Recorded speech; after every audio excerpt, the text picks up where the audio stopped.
Salut à tous, nouvelle saison, nouveau concept de vidéo. Aujourd'hui, nous allons parler du maillot de l'équipe de France de football de la Coupe du Monde 2002. Et pour illustrer cette vidéo, je vais vous présenter mon maillot porté et signé par Patrick Vieira lors de France-Belgique 2002.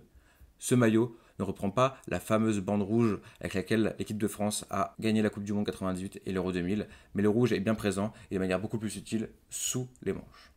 Dans sa version pro, ce maillot révolutionnaire comporte une doublure ajourée qui fait penser à un chasuble.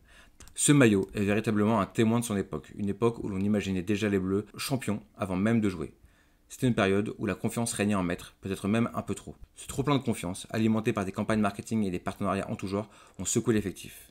Souvenez-vous de la campagne Adidas, avec le maillot affublé des 2 étoiles avant même que l'équipe s'envole pour la Corée et le Japon. Cette surexposition médiatique n'a pas laissé beaucoup de place pour une véritable préparation en vue de la Coupe du Monde. Après une saison à rallonge et la défaite contre la Belgique au Stade de France, les Bleus jouent un match de préparation contre la Corée du Sud. David Trezeguet marque, mais Zidane se blesse, ce qui annonce les problèmes à venir pour la France.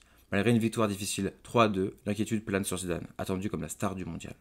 Le résultat, nous connaissons tous. Cette défaite contre le Sénégal en ouverture du mondial 2002 a été un coup dur et s'en est suivi 2 autres matchs insipides sans marquer le moindre but. Cette Coupe du Monde marque un coup d'arrêt pour l'effectif champion du monde et champion d'Europe et pousse ainsi Djorkaeff, Leboeuf et Dugarry à mettre officiellement fin à leur carrière internationale.